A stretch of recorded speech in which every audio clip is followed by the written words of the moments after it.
তো guys, good morning. তো সকাল সকাল আজকে ঘুম থেকে উঠলাম, রেডি হলাম, ফ্রেশ হলাম। এখন তোমাদের কিছু স্পেশাল জিনিস দেখাবো।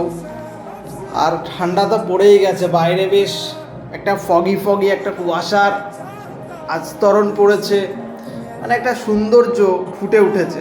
হেভি লাগছে জায়গাটা দেখতে। চলো তোমাদের সঙ্গে শেয়ার করি, তোমাদেরকেও দেখাচ্ছি জায়গাটা। চারিদিকে সুন্দর সবুজ প্রকৃতি, সঙ্গে ফাঁকা মাঠ, ধান ক্ষেত, আর তার সঙ্গে কুয়াশা, মানে শীত মেসেজ আমাদেরকে দিয়ে দিয়েছে যে আমি আসতে চলেছি। তোমরা সোয়েটার, মাফলার সমস্ত কিছু নিয়ে রেডি হয়ে যাও। জায়গাটা এত সুন্দর কি বলবো, দেখার মতো দৃশ্য। চারিদিকে সবুজ প্রকৃতির সঙ্গেই সামনে থেকে ন্যাশনাল হাইওয়ে। রাত দিন 24 ঘন্টা এখান থেকে গাড়ি যেতে থাকে। আর সঙ্গে শীতকালে সেই স্পেশাল ঐতিহ্য শিউলি ফুল, যেটা ফুটলেই মনে হয় যে হ্যাঁ, শীত আসতে চলেছে, বসন্ত চলে যেতে চলেছে। তো দেখতে পাচ্ছ এখানে গাছে কত ফুল ফুটে রয়েছে, কিন্তু নেওয়ার কোনো মানুষ নেই।